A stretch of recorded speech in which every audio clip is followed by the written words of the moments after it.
আসসালামু আলাইকুম, নমস্কার।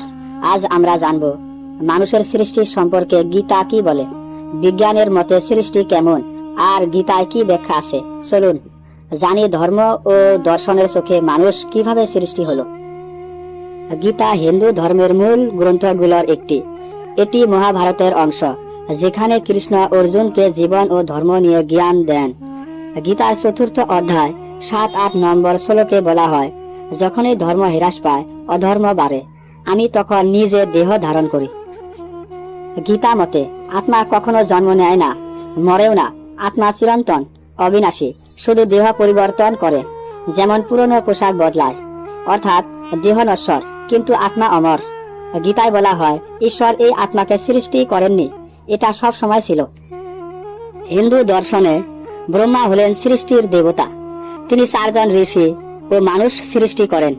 মনু নামে এক ব্যক্তি থেকে মানব জাতির উৎপত্তি হয়। তাই অনেকেই বলেন মানব জাতি এসেছে মনু থেকে। এই সৃষ্টি শুরু হয়েছিল যোগমায়া বা মহাশক্তির ইচ্ছায়।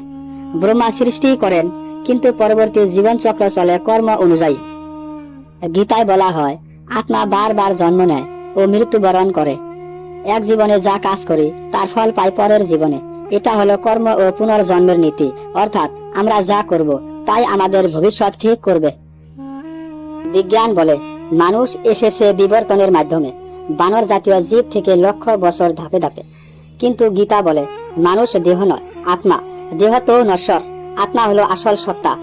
গীতার সৃষ্টি মানে দেহের উৎপত্তি নয়, আত্মার অনন্ত যাত্রা। তাই গীতা আমাদের শেখায়, আত্মা অমর, ঈশ্বরের অংশ। দেহ পরিবর্তন হয়, আত্মা থেকে যায়। গীতা বিশ্বাস করে এক চিরন্তন সৃষ্টির ধারায়। আপনিও কি বিশ্বাস করেন আত্মার অস্তিত্বে? নিচে কমেন্টে জানিয়ে দিন।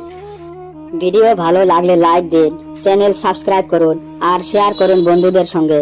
দেখা হবে পরের ভিডিওতে। আল্লাহ হাফিজ, নমস্কার, ধন্যবাদ দেখার জন্য।